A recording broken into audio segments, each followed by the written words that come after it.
Alors salut à tous, j'espère être dans l'objectif, je vous explique. Pour le dévers, il faut une certaine configuration du véhicule. Déjà, on va commencer par avoir des mousses pas trop usées. Pourquoi? Alors je vais vous montrer. Parce que si vous êtes trop en dévers, elles vont s'affaler. Ça va s'affaler, ça va vous basculer le véhicule. D'accord, ça c'est important. Autre chose, vos amortisseurs, de l'huile. Sans huile, c'est plus compliqué. Pourquoi? Parce que sans huile, votre carrosserie, votre pont en hauteur, va plus facilement basculer. Va basculer sur le côté. Là, j'ai un système plus ou moins Druck fait maison. Donc, qu'est-ce que ça veut dire? Ça veut dire qu'en fait, il y a un ressort qui travaille dans l'autre sens et qui tient la carreau relativement droite. C'est important parce que on a un premier temps, on arrive dans le dévers, on est stable et après la carreau va commencer à partir complètement de traviole. Et après, ce qui se passe, c'est que ça va emmener le reste du véhicule par terre. Donc ça, c'est aussi bien. C'est aussi un truc positif. Autre chose, pour être dans le dévers, il faut votre châssis très bas. Le châssis est très bas. Comme vous pouvez le constater là. Hein. Très bas. J'ai fait une vidéo expliquant comment on appelle ça, la loi physique. Comment ça marche, la gravité, au niveau du centre de gravité assez bas. Donc vous pouvez vous y référer. J'ai essayé de mettre ça, un lien en description. Voilà, donc ça c'est une chose, déjà il y a un setup du véhicule qui doit être particulier pour ça, et de toute façon vous vous inquiétez pas, dès que vous allez passer les dévers, monter, descendre, tout va s'aligner dessus. Après il suffira juste de jouer peut-être un peu sur le poids. J'ai cassé la dernière fois un support, là donc la carrosserie va se promener un peu. Voilà, donc là on n'est pas dans un super dévers. Donc la deuxième question que vous m'avez posée, c'était, donc ça va pas tenir, hein, c'est dommage.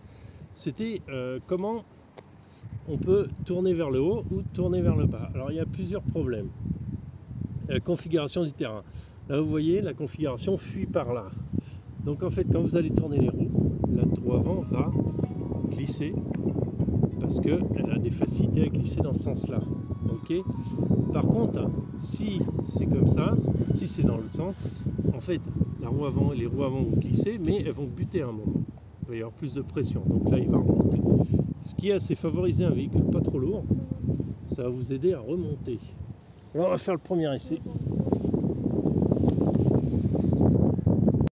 Donc la configuration du terrain n'est pas à notre avantage. Excusez-moi pour le bruit du fond. D'accord? Donc on va avoir, la voiture va avancer tout doucement et vous avez des repères. Là j'essaie directement de le faire monter pour stabiliser le châssis.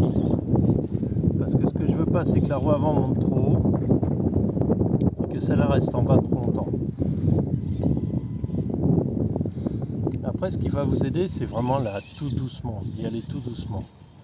Là, le terrain va contre nous, puisqu'on tourne dans ce sens-là, donc on va avoir les roues avant qui glissent. Vous voyez, ça se passe là. Les roues avant glissent, elles ne veulent pas monter.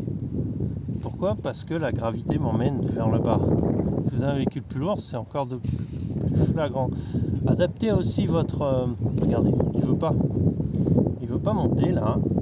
Derrière, on a l'arrière qui glisse. Ok? Alors je vais pas insister. Parce que si j'insiste, il va se renverser. Il va falloir que je tourne un peu moins. Alors là, on a très bien. Là, on a cette route qui touche plus le rocher. Là, elle touche quasiment plus le rocher. Vous voyez, elle est libre. D'accord? C'est un indicateur. C'est-à-dire que on commence à être à la limite. On a une grosse déformation du pneu avant. Donc là, il va falloir rattraper l'équilibre du véhicule légèrement en tournant dans l'autre sens, même si vous voulez aller vers le haut. Alors, je pilote d'une main pour bien vous montrer. Voilà, maintenant que l'équilibre revient. Alors il faut regarder aussi les roues arrière, comment elles vous stabilisent. Si vous avez une roue arrière qui est vers le bas et qui vous... En fait, le pont va être comme ça, il va vous stabiliser. C'est-à-dire que ça va vous baisser votre centre de gravité à l'arrière. Tandis que s'il remonte l'arrière, faites attention, ça va vous faire basculer. Donc là je vais essayer de suivre la courbe pour pas prendre plus d'angle, parce que là on est quand même dans une situation très critique. Là je peux passer un doigt pratiquement ici, donc c'est pas bon. Donc là il va falloir que j'avance tout doucement en avant. ça, il faut vraiment y aller au feeling, au doigté et bien regarder. Là, vous voyez, là, c'est complètement vide. Je vais essayer de vous montrer de plus près. Regardez. La roue est complètement en l'air. Ok. Là, il va falloir que je fasse gaffe, attention. Ce qui serait l'idéal, c'est que l'arrière veuille bien glisser un peu, sans faire un gros boom.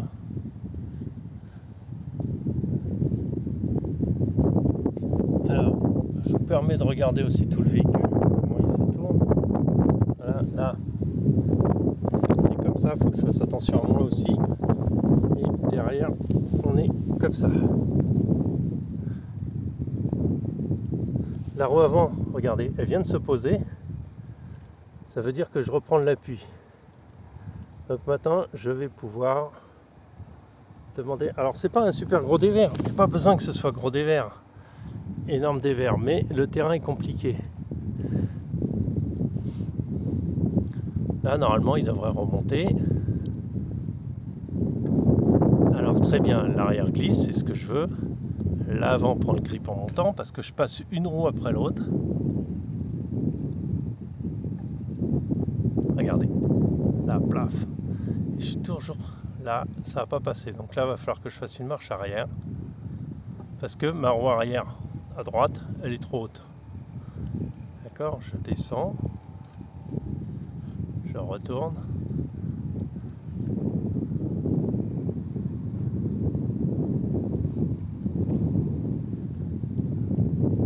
Alors j'ai l'avantage d'avoir cette mini vitesse, mais vous n'êtes pas obligé de le faire aussi doucement.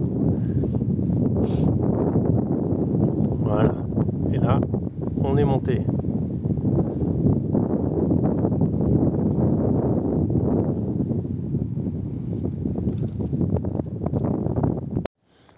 Bon, alors là, on m'a posé une deuxième question. La deuxième question, il s'agit de quand est-ce qu'on accélère, on donne un coup d'accélérateur en descente. Alors c'est relativement simple, hein.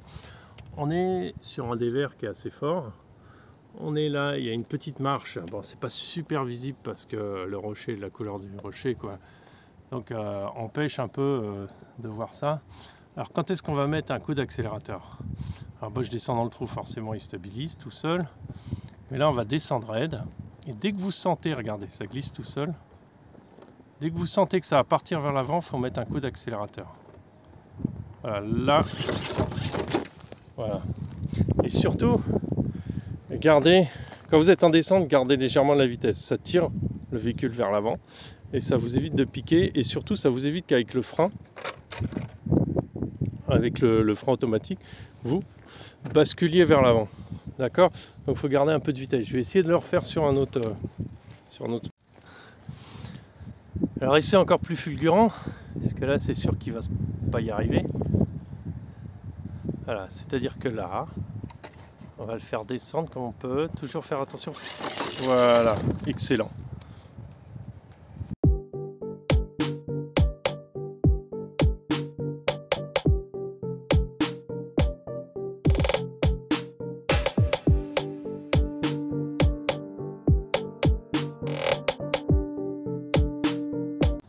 Tourner les roues d'un coup et accélérer fort.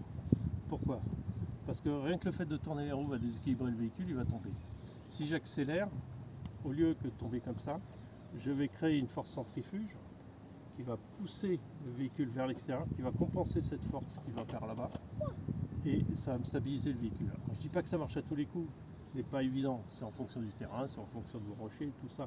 Là on va essayer de le faire, je ne sais même pas si ça passe, ça se trouve ça passera pas. Alors, je vais essayer de le faire devant vous, pas trop.